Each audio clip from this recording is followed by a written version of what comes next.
The push to increase pay for political office holders is what everyone is talking about. I'm joined by Ladia Wutinde for more on this development.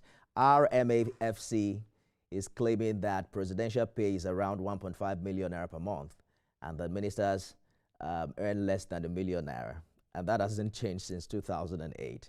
But critics argue that these numbers don't really reflect the true earnings, especially for running costs and other undisclosed allowances. What do you think? Good evening, Ifemi. Good evening, Nigerians. It's good to be back here again. Um, it's very interesting the way and manner we address issue in Nigeria, especially issue of public interest such as this. You will recall very well that under the tenure of former President Olusegun Obasanjo, he was the first in this political dispensation that came up with this ideal of review of allowances and emolument of public office holders in Nigeria.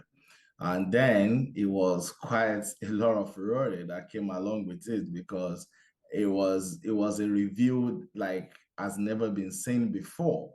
And after that, what happened was that it was the first time in history in Nigeria where we begin to see that councillors of local government councillors actually earn way more higher than what professors and what medical doctors or engineers in Nigeria earn.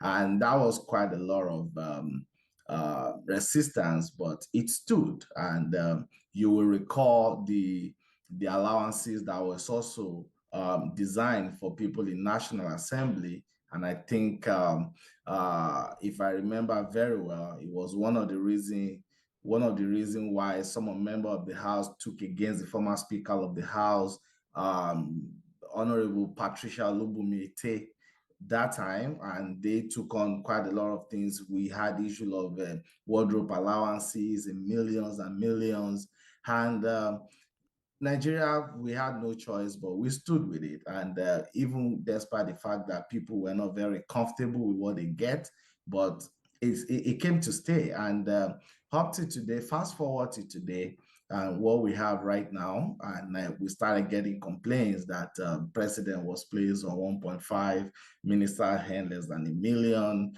and all of that. But let's put this into proper context so we understand exactly what we're talking about. So since 1999 to today, Nifemi, you will agree with me that almost everyone who has been in political office in Nigeria, even those who were nobody before they were elected or appointed, all of them became the king of their community in the next 6 months or 1 year.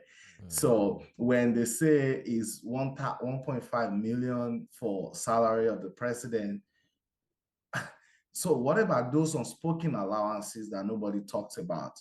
What about those Esther codes that nobody talks about? What about those benefits that nobody talks about? That all forms of allowances that you've never ever had before. Nobody talks about it. We were in this same country under the tenure of former President Jonathan. You will remember that there was a budget row that over billions and billions were budgeted for rice, for feeding in state house, and all of that. So how do you tell me that you provided 1.5 million to a president and we spent 24 billion to build a house for a vice president? So I mean, those are things that you don't get to put in, you don't understand. And now I read the statement of the chairman of Revenue Mobilization Allocation and Fiscal Commission, Mr. Sanusi, yesterday, I think, or day before yesterday, and he said that is ridiculous. They need to graduate this thing to make the recent demand that is acceptable. So now we complain about inflation, we complain about allowances not meeting what it is. So how do we adjust the impact of the same inflation on civil servants, on regular day Nigerian? I read a Bloomberg report, I think it was day before yesterday, they reported 73% of Nigerian GDP to be under informal economy. And you ask yourself, how do you capture these people? How do you provide a buffer for them? Because they also experience inflation. So when the laborers were fighting for increments in wages, the quick explanation that we got was that they can't do too much because it's going to cause inflation. So how come salaries of workers causes inflation, but emolument of people in politics does not cause the same inflation? So they will come up to you and tell you, oh, it's a constitutional matter, it wasn't a personal matter.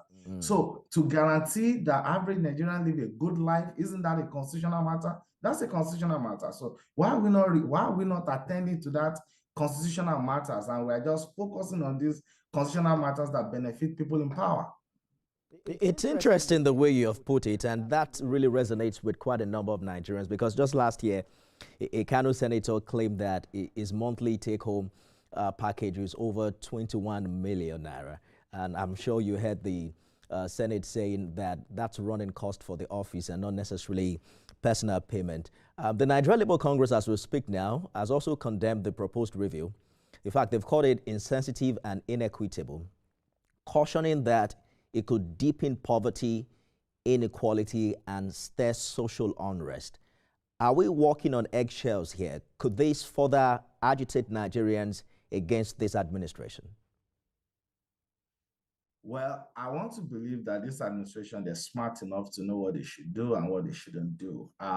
President Bola Tinubu has been around for a very long time. He has been at the vanguard of struggles and advocacy for a very long time, even before he became president. I believe very strongly, President Tinubu is a people-oriented president. He lives in the grassroots. He was raised by a market woman. He dined and wined with market people. So I think he understands a little bit of that. However, I know that there's a little bit of change that comes to when you are in power, the challenges and all of that, the formations around you in terms of what you think is a quality feedback and what should be done. But I heard the NLC say that was unequitable, that was unjust. I don't think it's just about that. I think it's also satanic, because you don't look at what these people get and look at what you pay an everyday Nigerian. We're talking about population of about 230 million people. And these people, they're not even up to 1 million, to be honest, Nifemi. The people, this demography that we're talking about, they're not even up to 1 million. That is less than 0.4% of the total population of Nigeria.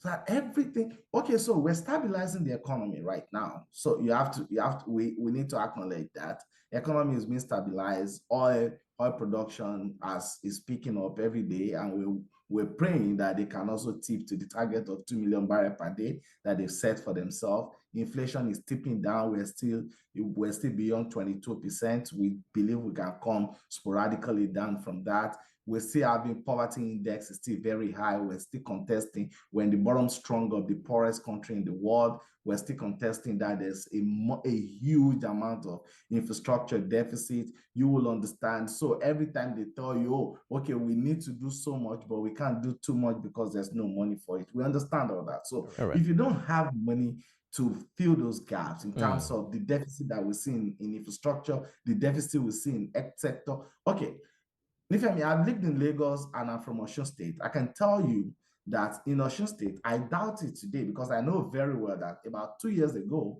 there was no single functional MRI machine in the entire state. No single functional MRI machine. If you need to do MRI in Osun State, you either go to Afewa Balala or you come to Lagos.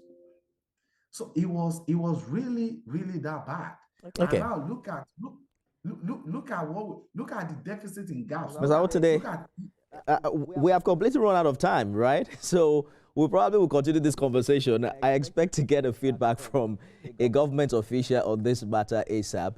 Ladi today, public affairs analyst, joined us from Canada, but he's more Nigerian than quite a number of people watching from Nigeria. I can bet I am way more Nigerian than quite a lot of people. We're going to continue this conversation subsequently. You know, a former minister anonymously confessed that actual perks and culture of entitlements often far outweigh official pay.